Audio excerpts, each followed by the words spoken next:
Hello friends, नमस्कार। तो कैसे हो आप सभी? मुझे उम्मीद है कि आप सब अच्छे होंगे बहुत ही। तो आप सभी का हमारे कम गेट यूट्यूब चैनल के इस लाइव सेशन में बहुत बहुत स्वागत है। तो नेवी एमआर के लिए हमने एक चैप्टर पूरा कर लिया था और उसके कुछ बाकी बचे हुए और कुछ महत्वपूर्ण टॉप 50 क्वेश्चन लेकर आया हूँ मैं आपके सामने।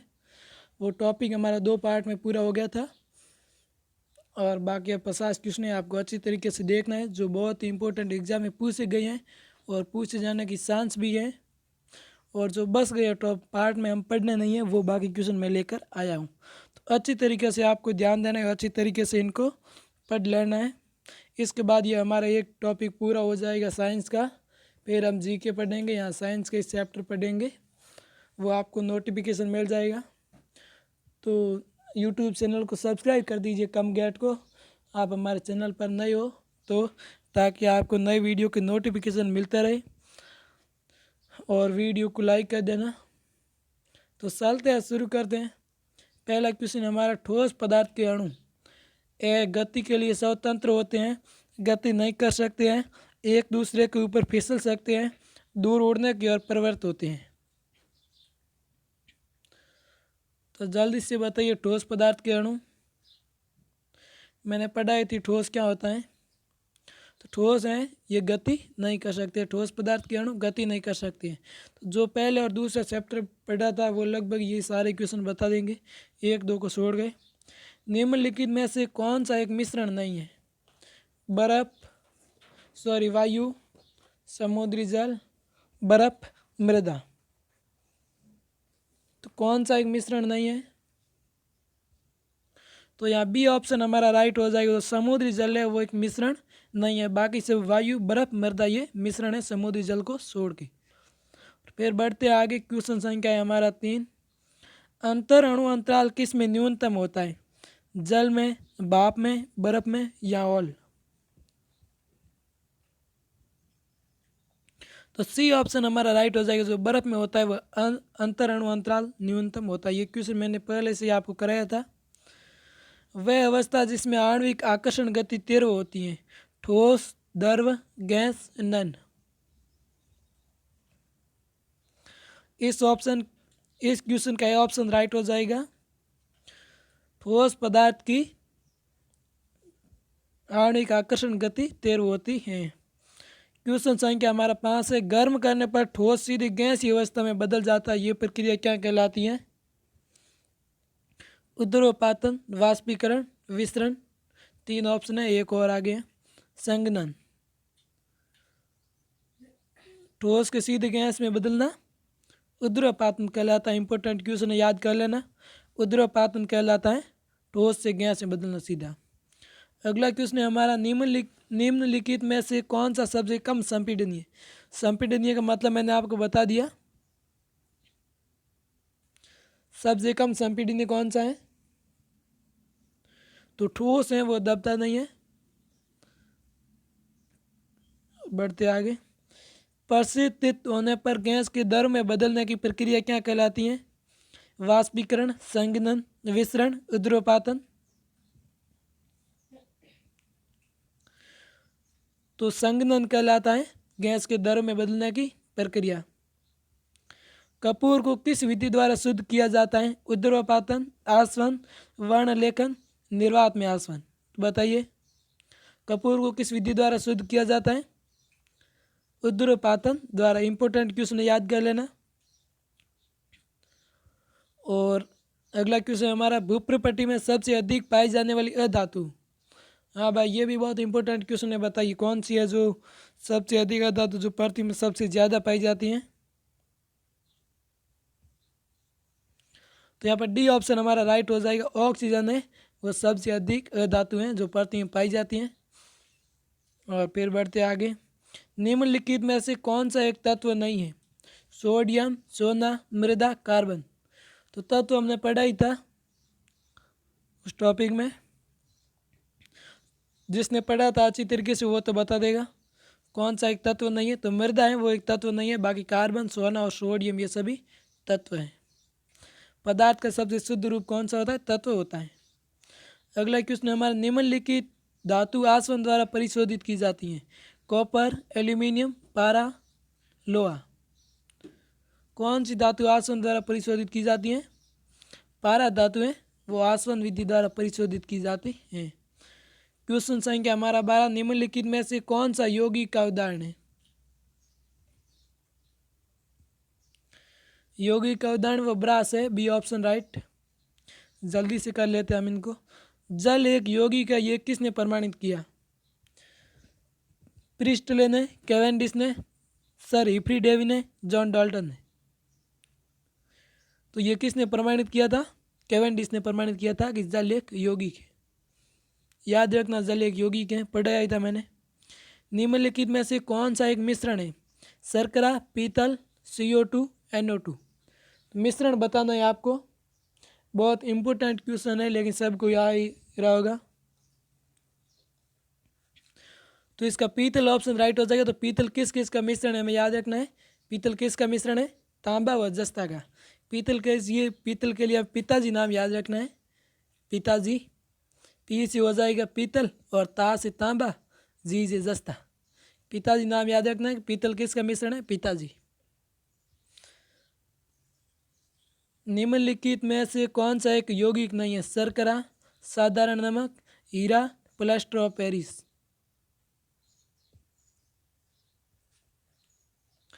तो इसका सी ऑप्शन राइट हो जाएगा। हीरा है वो एक यौगिक नहीं है। अगला क्वेश्चन है हमारा, बारूद होता है यौगिक, तत्व, मिश्रण, तरल। बताइए यौगिक क्या है? तो यौगिक है वो एक मिश्रण है। यौगिक क्या? यौगिक मिश्रण है। फिर आगे बढ़ते हैं। क्वेश्चन संख्या हमारा 17, निम्नलिखित में से कौन सा अवयवों के गुणों को नहीं दर्शाता है? जल, वायु, शर्करा विलयन, नन। तो जल है वो अवयव के गुणों को नहीं दर्शाता है, ऑप्शन राइट हो जाएगा। निम्नलिखित में से कौन सा एक भौतिक गुण नहीं है? विशिष्ट ऊष्मा, गलनांक, अन्य तत्वों या यौगिकों के साथ अभिक्रिया, हिमांक। कौन सा भौतिक गुण नहीं है? तो सी ऑप्शन राइट होगा हमारा। अन्य तत्वों या यौगिकों के साथ अभिक्रिया एक भौतिक गुण नहीं है। बाकी गलनांक, विशिष्ट ऊष्मा और हिमांक ये क्या है? ये भौतिक गुण है। सोडियम की परमाणु संख्या, तो बताइए सोडियम की परमाणु संख्या।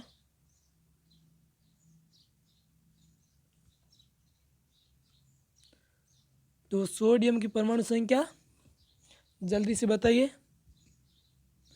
11 है सोडियम की परमाणु संख्या, 11 है ऑप्शन हमारा राइट हो जाएगा। जर्मन सिल्वर किस किस संगठन से मिलकर बना होता है? German silver.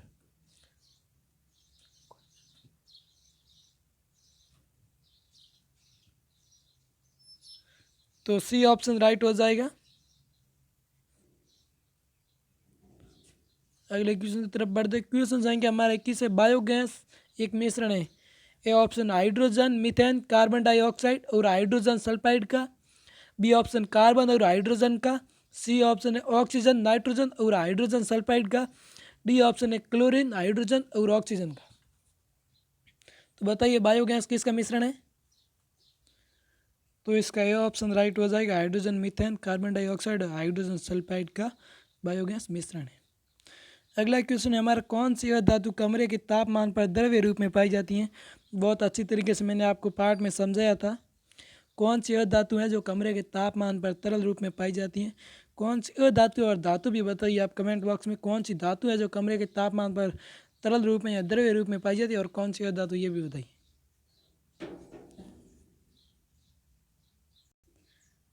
या बी ऑप्शन राइट हो जाएगा। सॉरी बी नहीं, ए ऑप्शन राइट हो जाएगा। ब्रोमीन धातु है जो कमरे के तापमान पर द्रव्य रूप में पाई जाती हैं। और कौन सी धातु है? धातु पूछा जाए तो हमारी पारा धातु है जो कमरे के तापमान पर द्रव्य रूप में पाया जाता है।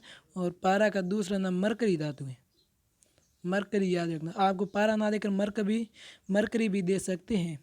उम्मीद है कि आपको अच्छी तरीके से समझ में आ रहे होंगे। ज़्यादा से ज़्यादा दोस्तों को शेयर करिए अपने।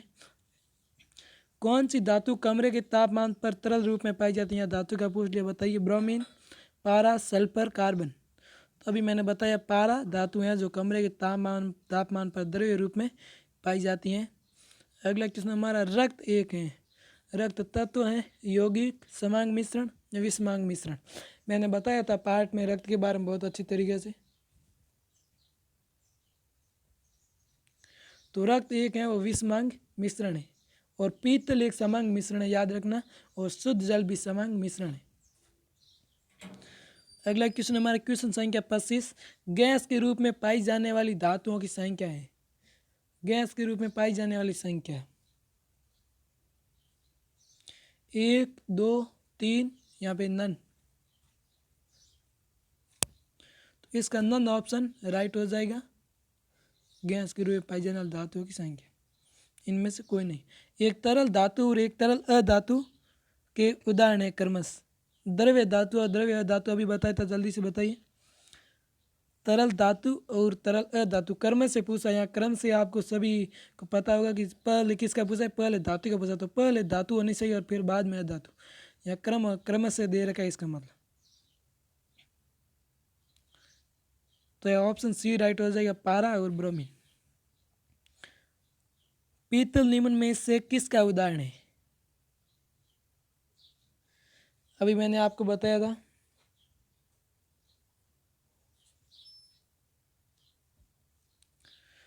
तो पीतल है वो एक समांगी मिश्रण है, अच्छी तरीके से याद रखना। अगला क्वेश्चन हमारा, निम्न में से कौन सा एक यौगिक नहीं है? कौन सा एक यौगिक नहीं है? तो यहाँ शीशा है वो एक यौगिक नहीं है। आगे बढ़ते क्वेश्चन संख्या हमारा 29, पदार्थ के परमाणुवाद की प्रणेता कौन है? बहुत इंपॉर्टेंट क्वेश्चन है, डिफेंस के एग्जाम में ज़्यादातर पूछा जाता है। पदार्थ के परमाणुवाद के प्रणेता, एक ऑप्शन यहाँ दे रखा है, एवोगाड्रो, बेकरेल, रदरफोर्ड, डाल्टन।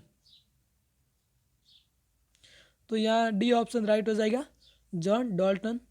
पदार्थ के परमाणुवाद के जनक जॉन डाल्टन है। क्लोरीन की परमाणु संख्या कितनी है? तो यहाँ क्लोरीन की परमाणु संख्या कितनी है? तो सी ऑप्शन हमारा राइट हो जाएगा, क्लोरीन की परमाणु संख्या है वो 17 है। अगला क्वेश्चन संख्या हमारा 31, तांबा के मिश्र धातु हैं। तांबा के मिश्र धातु कौन से बताइए? पीतल, इस्पात, डूरालोमिन, मैग्नीशियम। क्वेश्चन संख्या 31 का आंसर बताइए जल्दी से। तो पीतल है वो ऑप्शन हमारा राइट हो जाएगा, ए ऑप्शन। किसी यौगिक का सूक्ष्मतम कण जो स्वतंत्र रूप से अस्तित्व में ना हो उसे क्या कहते हैं? परमाणु, अणु, तत्व, यौगिक। तो उसे परमाणु कहते हैं। अगला क्वेश्चन है हमारा, जंग उदाहरण है। जंग किसका उदाहरण है? जल्दी से बताइए दोस्तों। यौगिक, मिश्रण, मिश्र धातु, तत्व। ऑप्शन नंबर है राइट हो जाएगा, यौगिक है वो जंग का उदाहरण है। निम्न में कौन सा मौलिक कण नहीं है?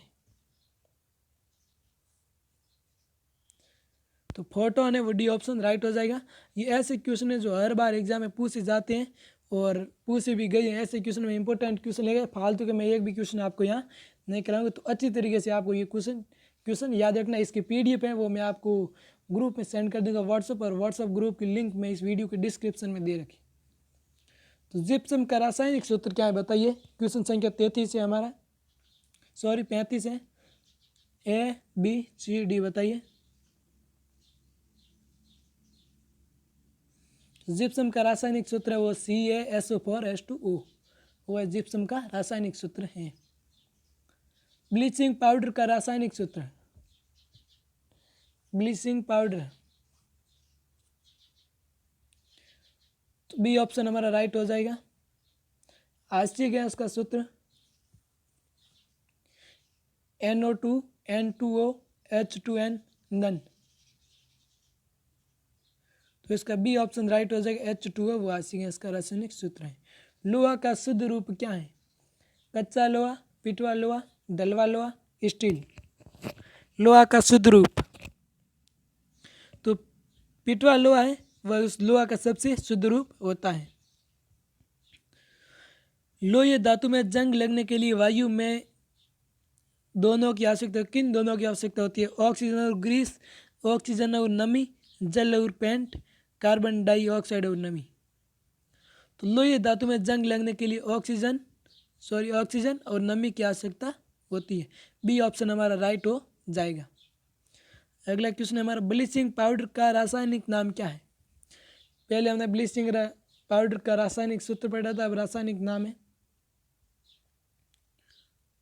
तो कैल्शियम ऑक्सीक्लोराइड है वो ब्लीचिंग पाउडर का रासायनिक नाम है।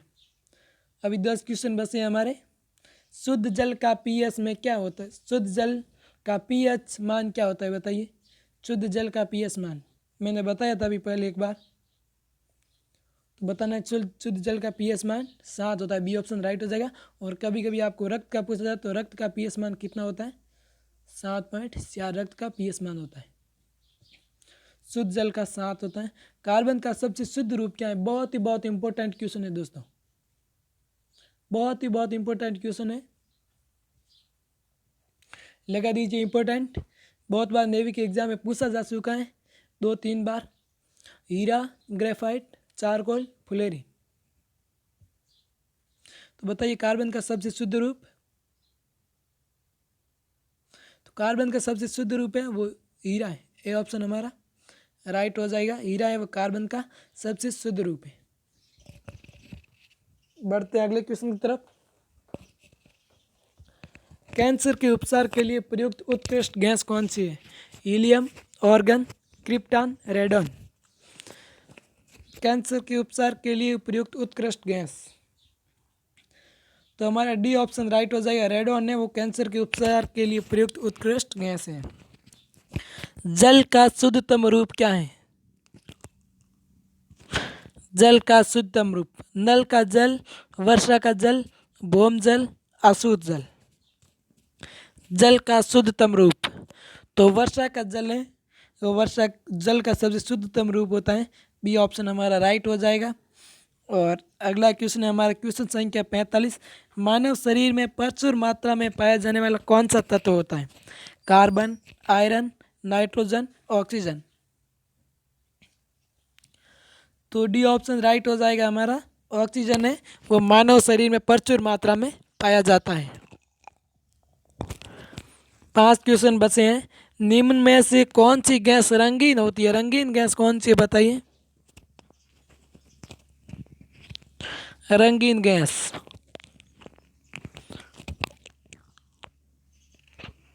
क्लोरीन गैस होती है वो रंगीन गैस होती है। और आपको सबसे मजबूत धातु पूछा जाए तो सबसे मजबूत धातु कौन सा है? टंगस्टन धातु है वो सबसे मजबूत धातु है। अगला क्वेश्चन है हमारा, गहरे समुद्र में गोताखोरी के समय गोताखोर ऑक्सीजन बोर कौन सी गैस के मिश्रण का उपयोग करते हैं? A option hydrogen, B nitrogen, C option argon, D helium. तो बताइए। तो 47 का ए ऑप्शन राइट हो जाएगा हमारा, हाइड्रोजन। अब बिल्कुल कम ही क्वेश्चन बसे हैं।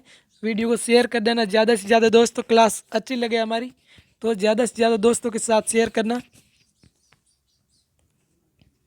वायु में ऑक्सीजन का प्रतिशत लगभग कितना होता है? 2-3 बार ये क्वेश्चन करा चुका हूँ मैं आपको। वायु में ऑक्सीजन का पूछा है, पृथ्वी पर नहीं पूछा है। तो यहाँ ए ऑप्शन राइट हो जाएगा। वायु में 21% और भूप्रपृथ्वी में या पृथ्वी पर पाया जाता है 49.09% ऑक्सीजन होती है पृथ्वी पर, और वायुमंडल में 21%। और वायुमंडल में सर्वाधिक मात्रा में पाया जाने वाला तत्व कौन सा है? गैस कौन सी है? नाइट्रोजन है। कितनी है? 78% है। तो इसका ये ऑप्शन राइट हो जाएगा। अम्ल वर्षा किसके कारण होती है? तो इसका यह ऑप्शन राइट हो जाएगा। SO2 और NO2 के कारण अम्ल वर्षा होती है। हमारा लास्ट क्वेश्चन है, अश्रु गैस क्या है? Ammonia, chlorine, hydrogen carbide, hydrogen sulphide. अश्रु गैस है तो हमारा ऑप्शन नंबर ए राइट हो जाएगा। अमोनिया है वो अश्रु गैस है। तो कैसी लगी हमारी क्लास? अच्छी लगे तो लाइक कर दीजिए। ऐसे ही वीडियो हम आपके सामने लाते रहेंगे और अच्छी तरीके से आपको नेवी मार्क की तैयारी करवाएंगे। इसी के साथ हमारा साइंस का एक पहला चैप्टर था वो कंप्लीट हो गया। अब बाकी 11 चैप्टर बचे हैं वो भी हम अच्छी तरीके से कंप्लीट कर लेंगे। उम्मीद है कि आपको बहुत अच्छी तरीके से समझ में आया। अगर समझ में आया तो वीडियो को लाइक कर देना और ज़्यादा से ज़्यादा इस चैनल को शेयर कर देना। जितना आप हमारा सपोर्ट करोगे उतना ही हम आपका करेंगे। तो इसके PDF जिसको भी चाहिए वो इस नंबर पर व्हाट्सअप मैसेज कर देना।